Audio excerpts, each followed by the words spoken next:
Ang babae, hindi naman basta-basta bibitaw yan eh. Aminin natin, ibang magtiis ang mga babae. Iba yung tolerance nila sa pain.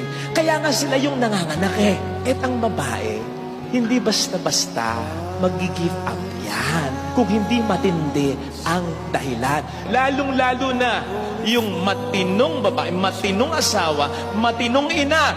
Hindi basta-basta mag-give up yan. O mag-give up man yan, matagal nang lumalaban yan, napagod na lang. Kaya nga may kasabihan tayo, kapag ang babae ang umayaw, ayawan na talaga.